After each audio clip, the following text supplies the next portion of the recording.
기도드리겠습니다.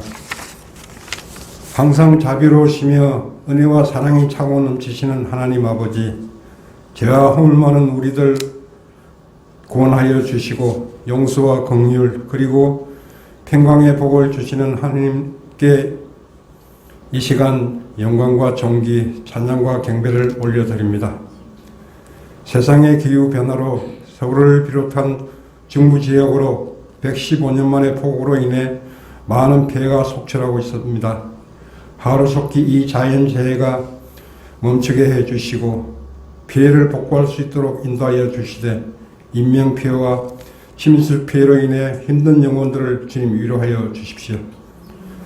우리는 강하다고 말하지만 자연 앞에서는 한없이 나약한 존재임을 이 시간 고백합니다. 내일은 광복 77주년이 되는 광복절입니다. 38년의 일제치하에서 벗어나 대한의 독립을 허락하신 주님을 찬양합니다. 다시는 이 땅에 일본과 같은 외세의 무리가 침입하지 못하게 하여 주십시오. 하나님께서 이 나라를 악으로부터 건져내 주시고 주님의 복음으로 세계 경제의 대국으로 세워주셨습니다.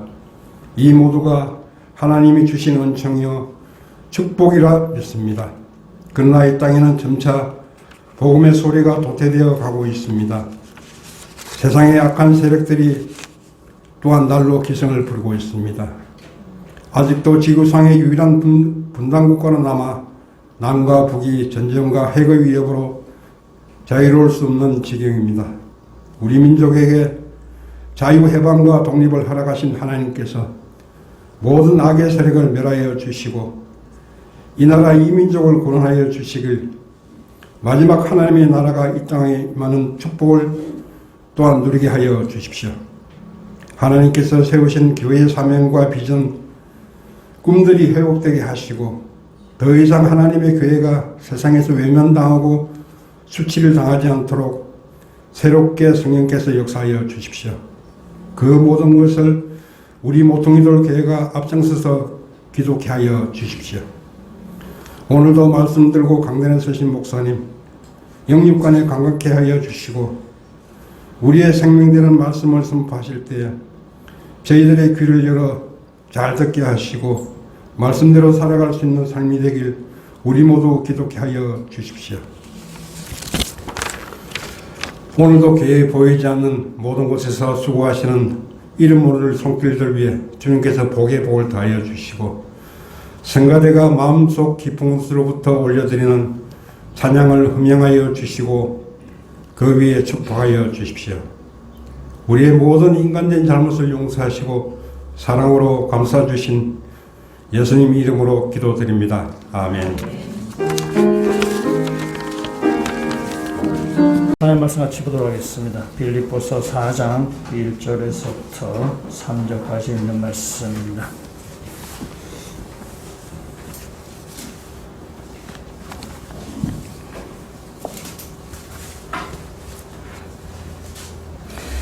빌립보서 4장 1절에서부터 3절 우리 세 절에 있는 말씀을 우리 한 목소리로 같이 읽도록 하겠습니다. 그러므로 나의 사랑하고 사모하는 형제들, 나의 기쁨이요 면류관인 사랑하는 자들아, 이와 같이 주 안에 서라.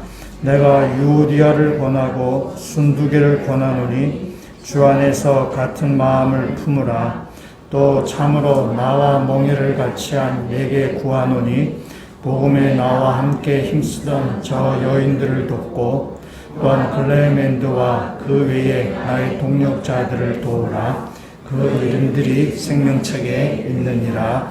아멘. 그동안 잘 계셨나요? 예, 잘 계셨습니다. 저도 잘 지냈고요. 제가 지난주에 다른 교회 가서 예배를 드렸었는데, 그 예배 중에 이제 어떤 여성 솔로 분이 이제 이렇게 찬양을 하는데, 찬양의 내용이 뭐냐면 이사야서 말씀에 내가 너를 지명하여 불렀나니 너는 내 것이라. 그걸 찬양으로 이제 찬양곡인데 굉장히 고음이고 뭐 그런 곡인가 대곡인가 봐요.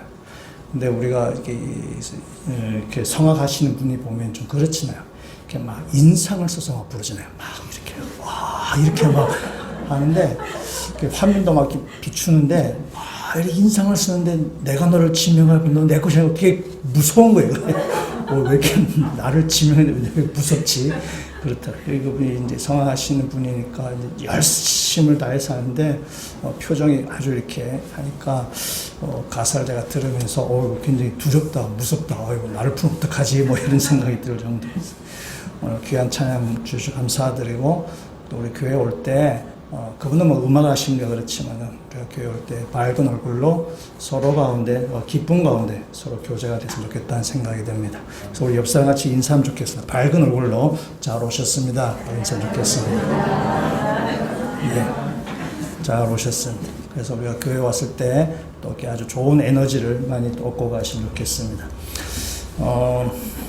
1932년에 미국의 범죄 심리학자인 조지 켈링이 처음으로 소개한 이론이 있는데 또 우리가 뭐 잘 아는 많은 사람이 알고 있는 내용인데 깨진 유리창 이론이라는 것이 있습니다. 길거리 어느 상점이 있는데 그 상점 어떤 사람이 돌을 던져서 유리창이 깨집니다. 상점 주인이 좀 귀찮아서 또는 또 다른 여러 가지 이유들로 인해서 그것을 방치해 놓게 되면은 그 다음부터는 해도 된다라는 그 어떤 생각에 더 큰 피해를 조장하게 된다라는 것입니다. 어떤 범죄 지역이 일어난 지역에 자동차를 세워놓고 거기에서 이렇게 보닛을 이렇게 열어놓고 방치했을 경우에 차가 멀쩡할 경우에는 그 범죄가 잘 일어나지 않지만은 그 차의 유리창이라도 하나 깨져 있다면은 그것은 각종 범죄 행위에 그 차량 중심으로 일어난다라는 것입니다. 그래서 결국 이 깨진 유리창이 죄를 범해도 된다는, 죄를 해도 된다는 하나의 사인이 된다라는 것입니다. 우리들도 이런 일들을 일상에서 한 번씩 경험하게 됩니다. 우리 주변이 아주 깨끗하게 잘 정돈이 되어 있거나 또 쓰레기를 버릴 때마다 싹싹 잘 이렇게 청소하는 곳이라면은 사람들은 쓰레기를 잘 버리지 않습니다. 근데 쓰레기통이 있더라도 그 쓰레기를 치우지 아니하고 쓰레기통이 넘쳐서 쓰레기가 있으면은 사람들은 거기에다 계속 쓰레기를 이렇게 버리게 됩니다. 그래서 그것이 아주 지저분해지게 되고 더러워지게 되는 것입니다. 여기 교회 이제 딱 들어오시면은 이렇게 지하로 내려가는 계단이 왼쪽에 있습니다. 우리가 지하실 사용하지 않기 때문에 거기에 먼지가 쌓이고 또 약간 좀 지저분해지기도 합니다. 그러면은 여러분 그렇지 않지만은 사람의 심리 거기에 뭔가 이렇게 버려도 뭐 그거에 별로 괴념치 않게 됩니다. 며칠 전에 우리 윤정누님께서 그 지하 계단을 다 청소하셨습니다. 그래서 여름철인데 온몸이 땀에 막 젖을 정도로 이렇게 많이 수고하셔서 계단이 깨끗해졌습니다. 모르셨죠? 들어오시면서 갔다 한번 보세요. 괜히 깨끗해졌습니다. 깨끗해지면은 사람이 거기다 뭔가 이렇게 버리거나 뭔가 이렇게 좀 이렇게 함부로 하지 않게 되는 것이죠. 정결한 것에 대해서 사람들이 함부로 이렇게 하지 못하게 된다는 것입니다. 그래서 어떤 이 사소한 것을 방치하면은 더 큰 범죄나 사회 문제로 이어져 가게 된다는 것. 그것이 바로 깨진 이론이에요. 깨진 유리창이에요. 사회 범죄학의 하나의 이론이 되게 됩니다. 소리를 조금만 높여주시면 좋겠어요.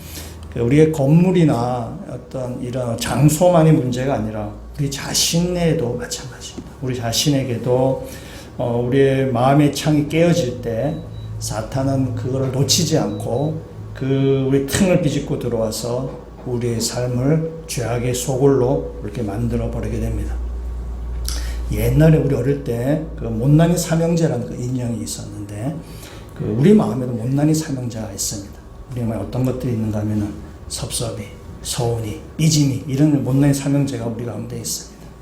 섭섭이는 뭔가 자신이 어떤 데서 제외가 되었다라는 그런 생각이 들면은 섭섭이 딱 찾아오게 됩니다. 그래서 섭섭이를 막 풀어야 되는데 풀지 않고 꼭 섭섭이 붙들고 섭섭이를 묵상하고 섭섭이를 굉장히 아주 생각하고 뭐예요. 그러면 섭섭이 더 이제 커져가게 되는 거죠. 서운이도 있습니다. 서운이는 굉장히 서운한 게 많습니다. 특히 리더의 위치에 있는 사람들 가운데 서운한 게 많습니다. 내가 그동안 한 게 있는데 내가 그동안 해놓은 게 있는데 사람이 그것을 잘 몰라줄 때 서운한 감정이 이렇게 들어오게 됩니다. 삐짐이도 있습니다. 삐짐이는 내가 원하는 것을 얻지 못했을 때 싹 삐지게 되는 거죠. 그래서 다른 사람들이 하는 말이나 태도나 그 반응에 대해서 괜히 잘 삐지게 되는 것입니다. 그래서 이 섭섭이나 서운이나 삐짐이 있는데 요 세 친구는 누구하고 잘 어울리는가 하면은 자존심이라는 친구하고 잘 어울려야 되겠어요. 그래서 자존심이 상하게 됐다 싶으면은 섭섭하거나 서운하거나 삐지게 된다는 것입니다. 그래서 자존심이 상하면은 딱 이 세 친구가 우리 마음에서 다 이렇게 커져가게 되는 거죠. 근데 이것을 방치해 놓으면은 이것이 점점 더 커져가게 되는 것입니다.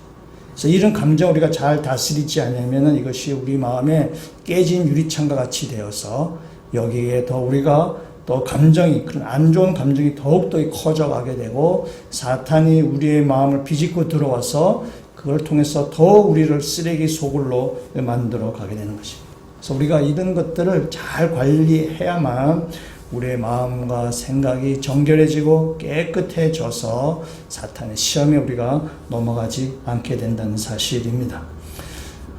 오늘 우리가 빌립보 4장의 말씀 읽었는데 이 빌립보서 4장에서 바울은 빌립보 교회 안에 하는 문제를 지금 지적하게 되는데요. 문제를 지적하게 되는데 빌립보 교회가 어떤 상황인가를 보면은 빌립보 교회 이 문제가 왜 발생했는가 우리가 알 수 있습니다. 빌립보 교회는 여성들이 좀 중심이 되는 그런 교회입니다. 사도행전 16장에 바울이 처음에 빌립보의 도시에 들어갔을 때에 바울이 어디에서 복음을 전했는가 하면 강가에 가서 복음을 전했습니다. 바울은 어떤 도시든지 방문하면 제일 처음으로 방문하는 곳은 회당입니다. 회당에 가서 유대인을 상대로 그가 복음을 전합니다.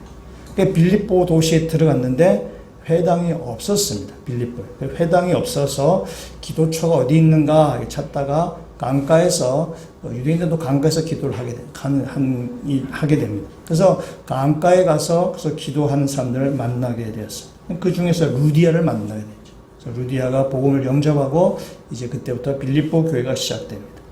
그러니까 빌립보 도시에 회당이 없었다는 뜻입니다. 유대인 사회에서 회당은 유대인 남자 10명이 있어야만 세울 수 있습니다. 여자가 아무리 많아도 남자 10명이 안 되면 회당을 세울 수가 없습니다. 그러니까 빌립보 도시에 회당이 없다는 의미는 유대인 남자가 10명이 없었다는 뜻입니다. 그래서 그들이 강가에 가서 기도했던 것입니다. 그러니까 이 빌립보 교회가 그렇게 해서 세워지게 되는데 이 빌립보 교회는 여성들이 굉장히 주축이 되는 여성들 리더십을 굉장히 가지게 된 그런 교회가 바로 이 빌립보 교회입니다. 이 빌립보에 우리가 잘 아는 루디아를 통해서 교회가 세워지게 되고 그 많은 이제 여성 지도자들이 세워지게 되는데 그 빌립보 교회 안에 오늘 본문에 나오는 유오디아와 순두계라는 두 여성 지도자가 있습니다. 이 두 여성 지도자 사이에 좀 갈등이 있었던 것으로 보여지게 됩니다. 근데 이 두 사람의 갈등은 두 사람만의 문제가 아닙니다. 왜냐하면 여성 지도자이기 때문에 두 사람만의 문제가 아니라 이 두 사람의 갈등은 교회 전체에 영향을 미치게 되는 것입니다. 교회 전체에 영향을 미치면은 교회가 이렇게 또 편이 이렇게 나누어질 가능성이 되게 높아지게 됩니다. 그래서 이 두 사람, 유디와 순두의 이 갈등은 교회 전체의 큰 근심거리가 지금 된 것입니다. 오늘 본문을 읽으셨지만은 오늘 본문은 바울이 이 두 사람이 무슨 일로 갈등하고 있는지는 언급하지 않습니다. 그러니까 갈등의 원인을 지금 언급하지 않는다는 의미는 이 갈등이 그렇게 큰 문제가 아니라는 것입니다. 만약에 교리적인 문제라든지 아니면 또 윤리적인 문제라든지 아주 심각한 문제라면 바울은 분명히 언급했을 것입니다. 이건 이렇게 하면 안 돼 라고 분명히 바울은 그렇게 언급했을 것입니다. 다른 서신서를 보면 그렇습니다. 근데 바울이 여기에 대해서 문제점을 지적하지 않은 것은 이것은 별로 큰 문제거리는 아니다. 그냥 사소한 문제거리였을 것이다 라고 생각해 볼 수 있습니다. 뭐 예를 들면 이런 것입니다. 교회에서 식사를 준비하는데 우리 유오디아 권사님은 유부초밥을 해야 된다라고 합니다. 그러다가 이제 순두계 권사님께서는 유부초밥은 다른 메뉴를 하자. 무슨 메뉴를 할까요? 그렇지. 순두부찌개를 하겠다. 이제 이렇게 해야 돼요. 별로 교리적인 문제나 윤리적인 문제가 아니에요. 뭐 이렇게 해도 괜찮고 저렇게 해도 괜찮은 그런 문제로 지가 부딪힌 것으로 보여지게 됩니다. 왜 바울이 문제에서 언급하지 않거든요. 너희가 이런 거로 싸웠으니까 이런 것들에 대해서 뭐 이렇게 언급하지 않습니다. 우리 사람들 사이에서 갈등은 사실은 큰 문제로 발생하지 않습니다. 굉장히 사소한 문제로부터 우리의 일이 시작되게 됩니다. 근데 작은 문제지만은 그 문제를 방치했을 경우에는 그 문제가 커져가게 되는 거죠. 그래서 우리 공동체에서 어떤 이 작은 문제가, 때로는 이 작은 문제가 공동체를 움직이는 원동력이 되는 경우들도 있지만은 자칫하면은 이 작은 문제로 인해서 이 공동체가 파괴될 수 있는, 사람들과의 관계가 무너질 수 있는 그런 아주 위험한 요소가 되기도 합니다. 그래서 깨어진 유리창처럼 우리가 사소한이라고 생각하지만 그걸 방치하지 아니하고, 그걸 방치하면 더 큰 위험을 초래하기 때문에 그 문제를 처음부터 잘 관리해야 되고, 그것에 대해서 정결하게 또 이렇게 청소도 잘하고, 그래서 이렇게 잘 관리를 잘해야만, 적절하게 그 문제를 처리해야만 그것이 더 큰 문제로 번지지 않고 쓰레기 더미가 되지 않게 되는 것입니다. 오늘 이 빌립보 교회에 굉장히 사소하게 보이는 문제가 지금 발생하고 있는 것입니다. 그래서 바울이 거기에 대해서 지금 그 문제를 어떻게 해소할 것인가에 대해서 말씀하는데, 그중에서 우리가 몇 가지 고민을 한번 이렇게 말씀을 보고자 합니다. 먼저 1절에 있는 말씀을 한번 같이 읽도록 하겠습니다. 그러므로 나의 사랑하고 사모하는 형제들, 나의 기쁨이여 면류관인 사랑하는 자들아, 이와 같이 주 안에 서라. 아멘. 바울은 빌립보 교회 성도들에게 이야기합니다. 주 안에서 서라 라고 이렇게 고면합니다. 여기에 서라 라는 이 말은 전쟁터에서, 군대에서 그 병사들에게 쓰는 그런 말입니다. 그러니까 이 군인들은 자기가 맡은 자리, 제가 맡은 임무, 자기의 보직, 자기 역할이 있습니다. 그것을 자리를 잘 지켜야 되죠. 그걸 잘 지켜야만 이 전에서 승리하게 되고 군대가 원활하게 돌아가게 되는 것입니다. 제가 근무했던 군대는 역할이 뭐냐면은 경부 고속도로 중에서 이 경남 지역을 지키는 역할이 저희 부대가 한 역할입니다. 노포동에서부터 언양 사이에 그 고속도로를 지키게 되는 것입니다. 그래서 고속도로를 지킨다 그래서 그걸 다 지키는 게 아니고, 고속도로 가운데 교량, 터널 이런 걸 지킵니다. 터널은 없지만 그 교량이 몇 개 있습니다. 교량이 몇 개 있는데 그 교량을 지키는 것이고, 왜냐하면 교량이나 터널이 폭파되면은 그 도로는 쓸 수 없게 되기 때문에 이제 그걸 다 지켜야 됩니다. 그리고 언양 IC 근처에 가시면은 폭이 굉장히 넓어지는 부분이 있습니다. 그것이 비상 활주로인데 그 활주로를 또 이렇게 지켜야 됩니다. 그래서 우리가 다리, 교량, 활주로를 위주로 지키고, 또 근방에 또 산에서 이렇게 또 이렇게 참을 파고 이렇게 지키게 되는, 그것이 우리 부대 역할입니다. 지금은 없는 것 같은데, 그때 될 때 그 한 2월달, 매년 2월 되면 팀 스프리트 훈련이라 가지고 한미 연합 군사 훈련을 하게 됩니다. 우리 부대가 그 훈련에 팀 스프리트에 참여한 그 일이었습니다. 모의 전쟁을 하는 겁니다. 네, 우리가 맡은 일이 그 팀 스프리트 그 훈련에 사실은 제가 볼 때 한 줄 적힐까 말까 하는 만큼 굉장히 사소한 일입니다. 별로 중요한 일은 아닙니다. 전체 팀 스프리트는 그 훈련 놓고 별로 중요한 건 아닌데, 어떻든 간에 이제 우리 지휘관은 굉장히 심각한 거죠. 그 지휘관 그 참여하니까. 적군을 위장한 군인들이 우리가 지키고 있는 그 교량을 이제 폭파하는 것이 그 적군의 임무입니다. 그걸 어떻게 하는가 하면 그 교량 다리에다가 기둥에다가 이렇게 폭파라는 딱지 종이를 딱 붙이면은 그 다리 폭파된 겁니다. 그래서 우리는 이제 그 적군들이 종이 못 붙이게 이렇게 막아야 됩니다. 그래서 인근의 그 산에다가 이렇게 참호를 파고 지키는 사람이 있고, 그 다리의 양 옆으로 그 상행선, 하행선 이렇게 양 옆으로 네 군데서 이렇게 지키고 있어요. 밤새도록 지키고 있는데, 밤에 한 새벽이 틀 미명쯤에 갑자기 총소리가 탁 나고 조명탄이 터지고 막 그랬습니다. 굉장히 분위기가 어수선해진 거예요. 어수선하니까 보초를 쓰고 있던 우리 동료들 중에 몇몇 분이 그 소리 나는 쪽으로 확 휩쓸려 갔습니다. 그러니까 자리를 이탈한 거죠. 자리를 이탈하니까 그 사이에 그 적군이 그 이탈한 그 자리에 가서 기둥에다가 폭파! 딱지를 딱 이렇게 붙인 것입니다. 다리가 폭파됐다는 뜻입니다. 여러분이 오해할까봐 말씀드리는데, 저희 부대는 현역군이 아니고 방위대로 된 군대입니다. 이 나라 지킨 현역군이 그렇게 허술하지 않습니다.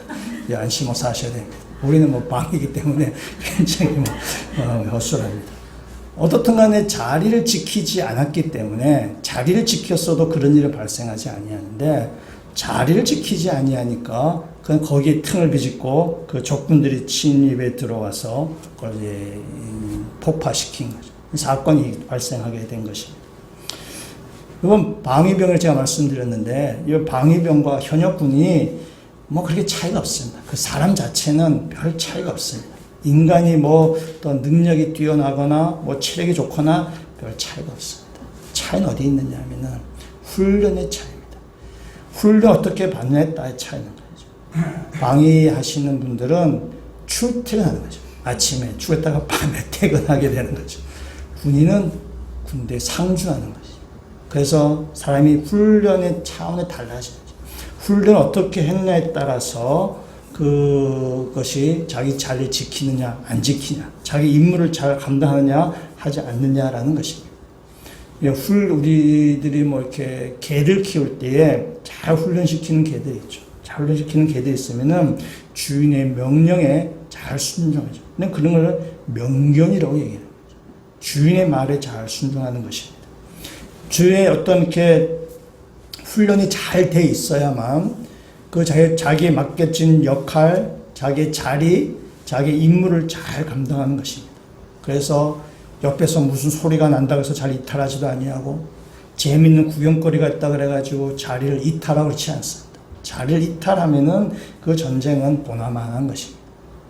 내 자리를 지키는 것, 내 역할을 맡은 일을 감당하는 것, 그것이 작은 일 같고 사소한 일 같지만 그러나 내가 맡은 자리와 내가 맡은 임무와 내가 역할을 잘 지킬 때에 그것이 공동체가 굳건하게 세워져 가는 것입니다.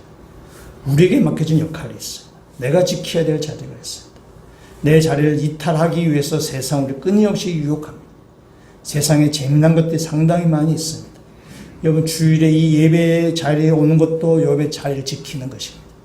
그러나 이 자리를 우리를 빼앗기기 위해서 세상에 재미난 것들이 상당히 많이 있습니다. 주일에 교회보다 훨씬 재미난 일이 상당히 많이 있어요. 그것이 우리를 항상 우리를 빼앗으려고 하는 거죠. 그래서 우리의 마음이 뺏기지 아니하고 여러분의 믿음의 자리를 잘 지키셔야 돼요. 그 믿음의 자리를 잘 지키는 것이 우리가 승리하는 길입니다. 여러분 세상의 쾌락이나 나의 어떤 세상의 재미나 나의 개인적인 유익에 우리가 한눈 팔지 아니하고 믿음의 자리를 굳건하게 지키시는 주의 백성 되시기를 주의 이름으로 축원합니다. 오늘 말씀에 너희가 그 자리에 서라 라고 이야기하는데 어디에 서냐 하면은 주 안에 서라 라고 바울이 이야기합니다. 바울은 이 주 안에라는 말을 굉장히 많이 씁니다. 굉장히 많이 쓰게 되는데 이 말이 뭐냐면은 우리가 지금 영적 전쟁을 치르고 있는데 우리 이 전쟁은 이미 승리한 전쟁입니다. 주님께서 이미 승리한 전쟁이에요. 그 승리한 전쟁터에 우리는 서 있는 것입니다. 그래서 주 안에 서라 라고 이야기하는 것입니다. 주님께서 이미 획득한 승리고 이미 패배한 사탄의 그 위에 우리는 서 있는 것입니다. 주님의 승리를 기초로 해서 우리는 그 자리에 서 있는 것입니다. 우리는 그리스도로 인해서 부름받은 사람들이고 우리는 그리스도 안에서 구원받았고 우리는 그리스도 안에서 생명을 얻었고 그리스도 안에서 우리는 보호를 받았고 그리스도 안에서 우리는 항상 서 있어야 되는 것입니다. 그것이 주님께서 승리한 그 자리 위에 주님께서 승리하신 사탄을 물리신 그 땅 위에 우리는 서 있다는 사실을 우리가 분명하게 명심하셔서 여러분의 있는 자리, 예배 자리, 여러분의 맡은 역할을 그리스도인으로서 또 이 모퉁이를 섬기는 성도들로서 여러분의 맡은 자리에 충성스럽게 서 있으시는 책임과 어떤 의무와 역할과 임무를 잘 감당하시는 백성들 되시기를 주의 이름으로 축원합니다. 2절 말씀을 우리가 같이 한번 읽어보도록 하겠습니다. 내가 유오디아를 권하고 순두개를 권하노니 주 안에서 같은 마음을 품으라. 아멘. 오늘 이 말씀을 이렇게 보면은 바울이 이 유오디아와 순두개 중에 어느 쪽 편을 들지 않습니다. 어느 쪽이 잘했다, 못했다 그렇게 하지 않습니다. 또한 이 갈등의 원인을 찾아내어서 그걸 해결하고자 하는 아주 구체적인 방안도 제시하지 않습니다. 그리고 시시비비를 따지지 않습니다. 시시비비를 따진다 해서 갈등이 해소되는 것이 아니라서 바울이 압니다. 그래서 시시비비를 따지지 않냐고 누가 더 옳았냐 그렇냐라고 따지지 않습니다. 우리가 사람들 사이에서 갈등을 가만히 우리가 생각해 보면은 갈등은 옳고 그름의 문제가 아닌 것이 상당히 많습니다. 시시비비의 문제가 아니죠. 서로 다른 생각 때문에, 서로 다른 것들 때문에 우리가 서로 갈등이 일어나는 거지 서로 옳고 그름, 맞고 틀림의 문제가 아니라는 사실이죠. 다른 생각 때문에 문제가 되죠. 이렇게 해도 괜찮고 저렇게 해도 문제가 되지 않는 걸 가지고 우리는 다툴 경우들이 많이 있습니다. 서로 생각이 다른 것인데 생각이 다른 것은 내가 맞다라고 생각해서 고집을 피울 때 거기에 이제 문제가 시작되는 것이고 그것이 곪게 되고 곪게 되는 드디어는 터지게 되는 그런 결들도 생기게 된다는 것입니다. 미국에 어떤 교회에서 다툼이 있었다고 합니다. 다툼이 있는데 세족식을 하는 일로 다툼이 생겼다고 합니다. 세족식이라는 것은 서로 이렇게 발을 씻겨서 서로 섬기고 서로 헌신하고 서로 사랑을 이렇게 나누겠다라는 그런 취지로 하는 것이 세족식입니다. 예수님께서 제자들의 발을 씻겼던 그 섬김의 그 모델을 가지고 와서 세족식을 하는 것입니다. 근데 그 세족식을 하다가 교회 안에 갈등이 생겼다는 것입니다. 왼발을 먼저 씻을 것인지 오른발을 먼저 씻을 것인지로 의견이 나눴다는 거예요. 그래서 마침내 헤어질 결심을 하게 됐다는 거지. 네, 이건 영화를 보신 분 아십니다. 무슨 말인지. 그래서 교회가 이렇게 나눠졌어요. 그래서 교회가 나눠져서 교회 이름이 한쪽 교회는 레프트 푸드 베프티스트, 왼발 침례교회, 오른쪽은 라이트 푸드 베프티스트 처치, 오른발 침례교회라고 해야죠.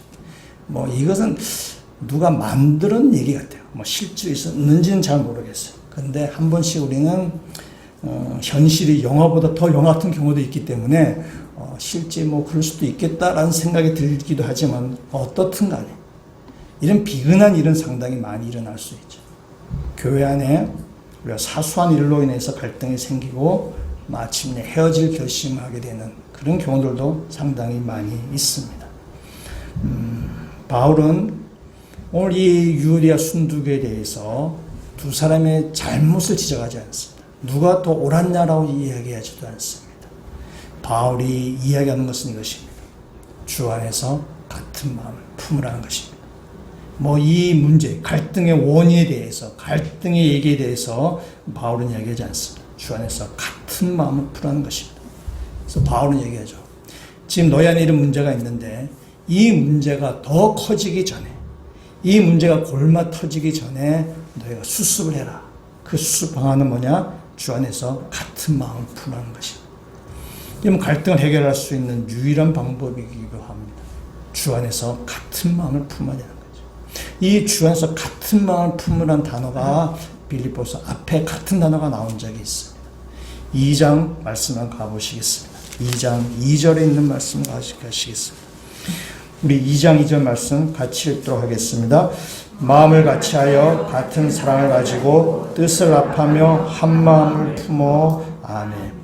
여기 마음을 같이하여 라는 것이 앞에 바울이 얘기했던 주 안에서 같은 마음을 품으라와 같은 단어입니다.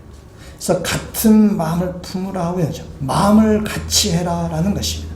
마음을 같이 해서 같은 사랑을 나누고 뜻을 합하여서 한 마음을 품으라 라는 것입니다. 무슨 마음을 이야기하느냐? 2장 2절에 쭉 나가면서 2장 5절에 있는 말씀 같이 한번 읽도록 하겠습니다. 너희 안에 이 마음을 품으라 곧 그리스도의 예수의 마음이니 아멘. 무슨 마음인가요? 그리스도 예수의 마음이에요. 바울이 권면하는 것입니다. 그리스도 예수의 마음을 품으라. 그리스도 예수의 마음으로 너희가 같은 마음을 품으라 라는 것입니다. 그것이 너희 가운데 있는 갈등을 해결하는 길이다 라고 바울이 지금 권면하고 있습니다.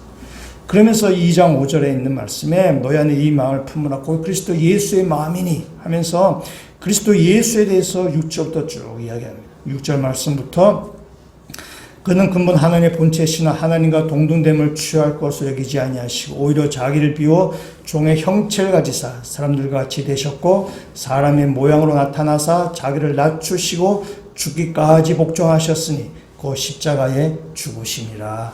아멘. 예수님이 죽기까지 낮아지신 것입니다.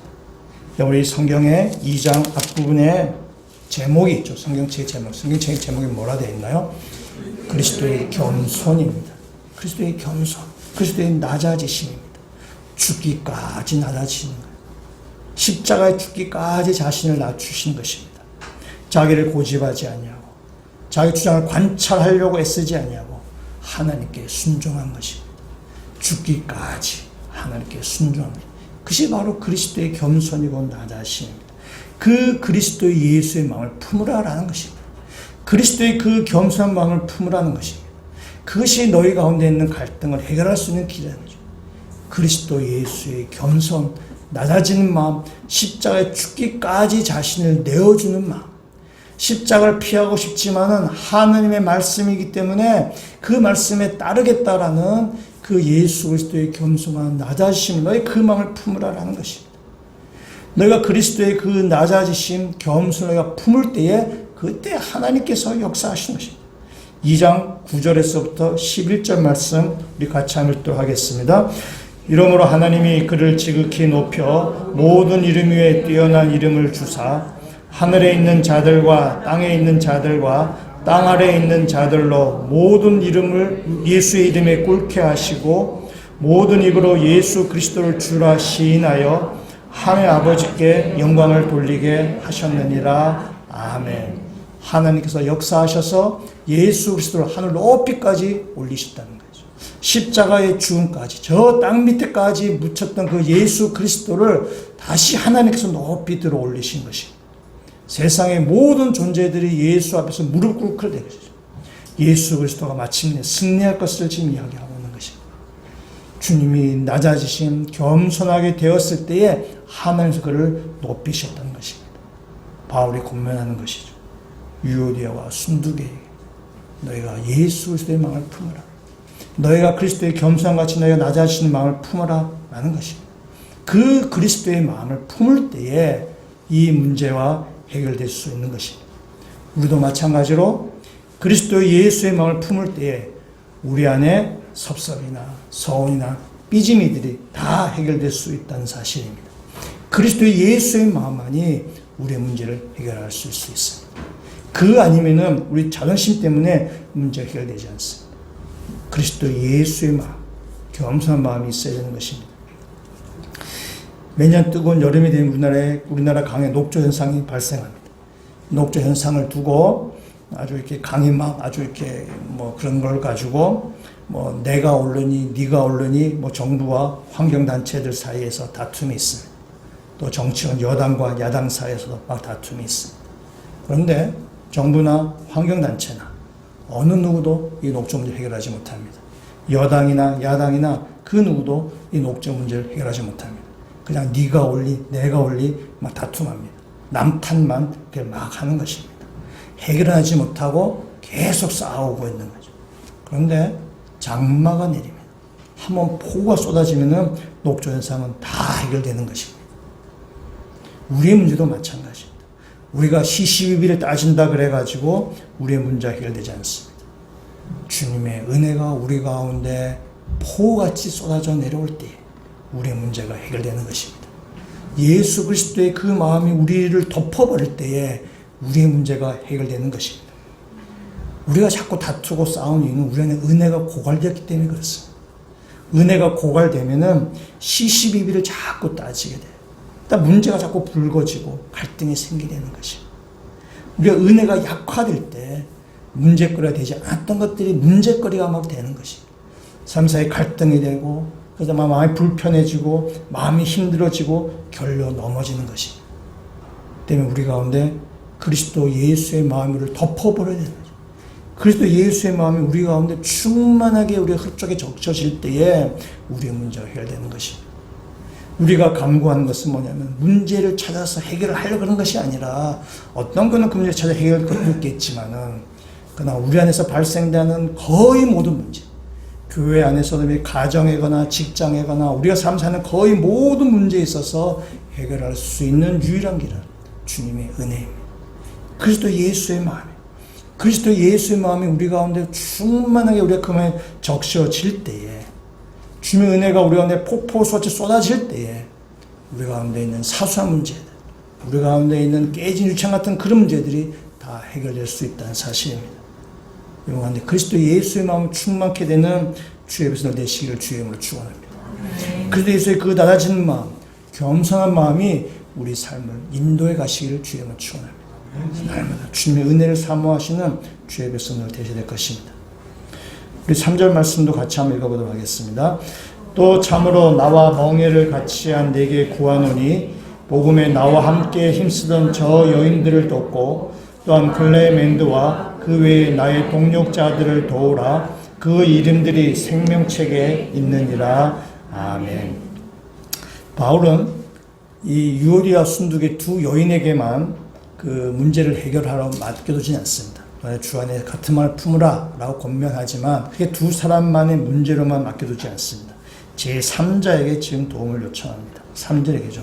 나와 멍에를 같이 한 사람에게 복음을 위해서 나와 함께 힘쓰던 여인들을 도와라 라고 지금 권면합니다. 여기서 나와 멍에를 같이 한 자가 헬라어로 휘즈고스라고 이야기합니다.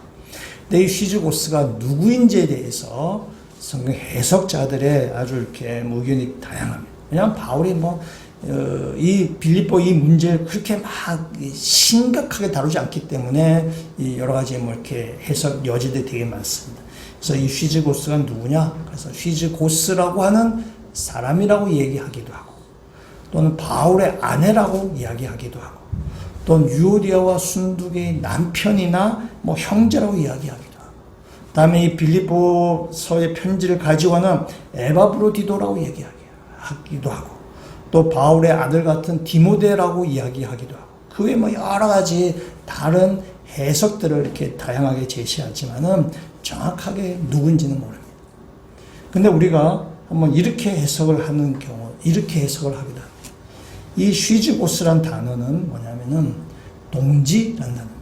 그래서 세 번역 성경을 동지라고 번역했어요. 동지, 반려자, 아내라고도 해석할 수 있는 단어입니다. 반려자, 아내는 뭐죠? 계속 우리가 함께 살아가는 사람이죠.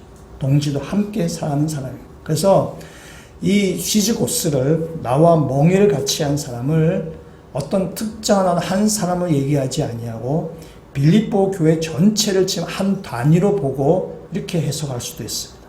그러니까 빌립보 교회는 바울과의 동반자입니다. 바울과 함께 이 사역을 감당하는 사람입니다. 그래서 빌립보 교회는 바울을 물심양면으로 도왔고 바울의 사역과 지금 함께합니다. 그래서 바울도 빌립보 교회 전체를 품고 빌립보 교회에게 지금 권면하는 것이 바울과 빌립보 교회가 서로 팀워크를 이룬다고 보는 거죠. 그래서 보면 2절과 3절의 오늘 말씀을 보시면은 함께, 같이라는 단어가 굉장히 많이 반복돼서 나오고 있습니다. 마치 두 마리의 소가 짝을 이루어서 쟁기를 끌거나 또 수레를 끌고 가듯이 바울과 빌립보 교회가 한 팀이 되어서 동료하는 거죠. 반려자로, 동지로 이렇게 하는 것입니다. 그래서 바울이 빌립보 교회에 권면하는 것입니다. 너희 교회 안에 이 갈등이 있는데 너희가 이 갈등을 너희가 해소하도록 너희가 그 여인들을 도와라 라고 바울이 지금 이야기하고 있는 것입니다. 그렇게 해석해도 충분히 가능하다고 보게 됩니다. 1절 말씀 우리 한번 4장 1절 다시 한번 보시면 1절을 이렇게 이야기하고 있습니다. 그러므로 나의 사랑하고 사모하는 형제들, 나의 기쁨이요 멸류가 아닌 사랑하는 자들아, 이와 같이 주 안에 서라 하죠. 바울이 지금 빌립보 교회 성도들 뭐라고 얘기하냐면은 나의 사랑하고 사모하는 형제들, 나의 기쁨이요 멸류 아닌 사랑하는 자들. 여러분, 바울은 빌립보 교회 성도에서 사랑이라는 단어를 두 번이나 쓰면서 빌립보 교회 성도들을 부르고 있습니다. 여러분, 사랑이라는 말은 함부로 쓸 수 있는 것은 아닙니다. 내가 누구를 사랑한다 라고 할 때는 그 사랑에는 그 사랑을 하게 되는 헌신, 또 섬김, 희생이 그 안에 내포되어 있는 것입니다. 우리가 희생하지 않으며 헌신하지 않냐고 봉사하지 않으면서 사랑이라고 얘기할 수는 없습니다. 바울이 빌립보 교회 성도들에서 나의 사랑하고 사모하는 형제, 나의 기쁨이요 멸류 아닌 사는 자들, 바울이 빌립보 교회 성도를 향해서 얼마나 섬기고 희생하고 베풀고 봉사했는지를 우리는 여기서 알 수 있습니다. 빌립보 교회는 바울의 수고와 섬김을 통해서 그 희생을 통해서 빌립보 교회는 이렇게 성장해 가는 것입니다. 그래서 바울이 1절에 이렇게 얘기하죠. 나의 기쁨이요 면류관인 사랑하는 자들. 여기 나온 이 면류관은 왕이 쓰는 왕관을 이야기하는 것이 아닙니다.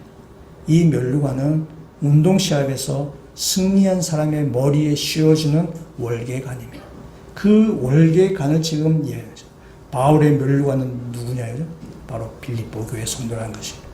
바울이 수고하고 사랑하고 헌신하며 그 세웠던 그 빌립보 교회가 바울의 면류관이고 바울의 월계관이 되는 것입니다.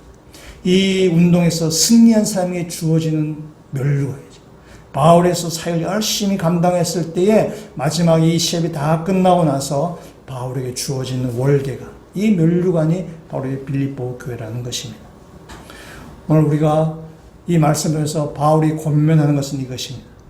빌립보 교회 성도들이 권면하십니다. 너희 안에 지금 문제가 좀 발생하는 것 같다. 이 문제를 너희가 놔두면 굉장히 커진다. 굉장히 사소한 문제고 적은 문제지만은 여기에 영적 에너지를 낭비하지 말고 우리와 같이 복음을 위해서 달려가자 라고 바울이 권면하고 있습니다. 너와 나가 빌립보 교회 너희와 내가 같이 우리가 힘을 내어서 두 소가 한 쌍을 이루어서 수레를 끌고 가듯이 빌립보 교회 너희와 우리가 함께 우리가 주의 복음을 위해서 동력하자. 주의 복음에서 달려가자 라고 바울이 권면한 것입니다.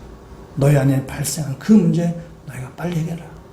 주 안에서 같은 마음을 품고 그리스도의 예수의 마음을 품고 그 문제를 해결하고 주님께서 우리에게 주신 복음의 사명, 우리에게 주신 주님의 그 나라의 사명, 우리가 그 사명을 붙들고 우리가 이 믿음의 경주를 하자라고 바울이 지금 빌립보 교회 성도들에게 권면하는 것입니다. 여러분의 면류관은 무엇인가요? 우리가 마지막 우리 인생의 경주를 다 마치고 났을 때 우리는 무엇이 우리의 면류관이 우리에 쓰여질 것인가? 마지막 날 주님 앞에 섰을 때 우리의 면류관이 무엇인가요? 여러분 세상에서 돈을 많이 벌어서 그 많이 번 돈이 여러분의 면류관이 될 수 있습니다. 여러분 세상에서 아주 높은 지위에 올라가고 권력을 가진 그것이 여러분의 승리의 월간이 될 수 있나요? 여러분이 자녀를 잘 키워서 여러분의 자녀들이 아주 세상에서 아주 성공한 그것이 여러분의 면류관이 될 수 있나요? 여러분이 수고하고 땀 흘리고 헌신한 것입니다. 그래서 여러분이 얻은 돈이고 얻은 권력이고 얻은 그 자녀들일 것입니다. 여러분이 수고해서 얻은 것일 것입니다. 그러나 그것이 마지막 날 주님에 섰을 때에 그것이 우리의 면류관이 될 수는 없습니다. 그러나 어떤 면에 있어서는 세상에서는 사람들이 그를 좋아하고 그것을 영광스럽게 생각하고 사람들이 여러분 부러운 눈으로 볼 수 있을지 모르겠지만 그러나 마지막 날 주님 앞에서는 그것은 결코 우리에게 면류관이 될 수가 없습니다. 어떤 면에서 그것은 우리에게 우리를 부끄럽게 만든 증거물일 수 있습니다. 내가 주의 날로 사는 것이 아니라 나의 인간의 욕심을 위해서 살아갔다는 증거물이 될 수 있는 주님의 영광 되는 게 아니라 내가 나의 부끄러움의 증거물이 될 수 있다는 사실입니다.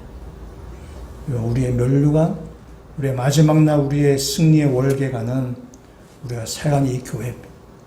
이 목장이고 이 모건 식구들입니다. 바울이 얘기하죠.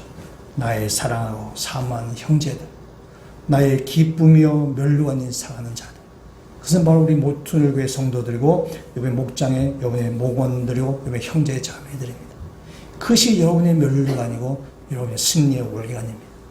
여러분의 수고와 섬김과 사랑을 통해서 우리의 믿음 형제들이 건강하게 잘 자라가는 것이 우리의 면류관이 될 수 있다는 사실입니다. 앞서서 설교 전에 우리가 깨진 유리창 이론을 말씀드렸었는데요. 깨진 유리창 이론을 잘 접목했던 그런 사례가 있습니다. 1990년에 미국의 뉴욕은 하루에도 수십 건의 강력 범죄가 아주 이렇게 발생하는 아주 이렇게 범죄의 소굴이었습니다. 그 당시에 뉴욕에서 지하철을 타는 것도 굉장히 위험한 일이었어요. 그래서 뉴욕 시장인 줄리아니가 이 계속해서 이 범죄 때문에 고민을 했습니다. 어떻게 이 범죄를 해결해야 되는데, 그래서 도시가 사람이 살만한 곳, 지하철이 사람이 탈만한 곳이 돼야 되는데, 뭐 타면은 뭐 범죄가 일어나고, 또 영화 같은 거 보면 나오죠. 이 지하철 타면 마땅한 범죄가 발생하는 거죠. 그래서 이 줄리아니 시장이 그 범죄의 전쟁을 선포하고 뭐 이렇게 경찰 병력을 대폭 늘렸는데 뭐 그렇다고 범죄가 끊어지지 않습니다. 또 많은 예산을 들여서 CCTV를 설치했는데 뭐 그렇다고 범죄가 줄어들지 않습니다. 오히려 예산만 낭비하고 정책마다 실패한다, 아주 무능한 시장이라는 그런 비난이 일었습니다. 그 줄리아니 시장이 그 뒤에 한 정책이 뭐냐면은 그 뉴욕 지하철에 낙서를 지우는 일이었어요. 그 사람들이 또 비난했습니다. 지금 사람이 죽어가고 다쳐가고 뭐 그런데 한가롭게 뭐 청소나 해서야 되겠냐라면서 범죄의 전쟁이 아니고 뭐 낙서의 전쟁을 하냐면서 막 시장에 대해서 해임을 요구하고 아주 강력하게 반발했어요. 그런데 이 낙서 지우기 프로젝트가 진행된 중에 중범죄가 50% 이상 줄어들었고 이 낙서 지우기 프로젝트가 완료되었을 때 중범죄가 75% 줄어들었다고 나옵니다. 낙서를 지웠는데, 지하철에 그 낙서를 지웠는데 범죄가 줄어든 것입니다. 깨어진 유리창처럼 사소하게 보이지만은 그것을 좀 이렇게 했을 때에 그 거리가 범죄가 사라지게 되는 것입니다. 우리의 삶에 있어서도, 우리의 개인의 삶에 있어서나, 우리 공동체 안에 있어서나 깨진 유리창처럼 사소하게 보이는 것, 작은 일 앞에 우리가 거기에 마음 뺏기지 아니하고 거기에 우리가 에너지 쏟지 아니하고 그것을 그리스도의 예수의 마음으로 덮어버려서서 그 문제 우리 에너지 낭비하지 아니하고 주님께서 우리에게 맡겨주신 사명, 주님께서 이 교회에 맡겨주신 주님의 그 우리에게 맡겨주신 일, 또 우리가 지켜야 될 자리, 내가 감당해야 될 그 목, 내가 감당해야 될 주님의 일을 성실히 감당할 수 있도록 사소한 일에 마음 뺏기지 아니하며 에너지 뺏기지 아니하며 주의를 능히 감당하실 수 있는 믿음의 성도가 다 되시기를 주의 이름으로 축원합니다. 같이 한번 기도드리시겠습니다. 주님, 우리가 이 헛된 자존심 때문에 우리가 때로는 섭섭하길 때도 있고 때로는 서운한 감정이 들 때도 있고 때로는 좀 삐지고 싶은 그런 마음이 들 때도 있습니다. 그러나 하나님, 우리의 이런 감정에 우리가 에너지 쏟지 않도록 주님께서 우리를 지켜주시고 이 감정 우리가 방치하지 않도록 우리를 지켜주셔서 그리스도 예수의 마음을 품는 자를 되게 하여 주시고 그래서 죽기까지 나아지셨던 그리스도 예수의 마음을 닮아가는 자를 되도록 주님께서 저희를 인도하여 주시옵소서. 그래서 주님께서 우리에게 맡겨주신 사명이 있고 그때서 우리가 감당해야 될 일들이 있을 터인데 하나님이 사소한 일에 마음을 뺏겨서 더 큰 일을 놓쳐버리는 우리 선자가 되지 않게 하여 주시고 주님께서 맡겨주신 사명과 일을 성실히 감당하여서 마지막 날 승리의 멸관을 쓰고 주님을 만날 수 있는 모든 주의 백성을 되도록 주님께서 저희들을 인도하여 주시옵소서. 예수 그리스도 이름으로 기도합니다. 아멘.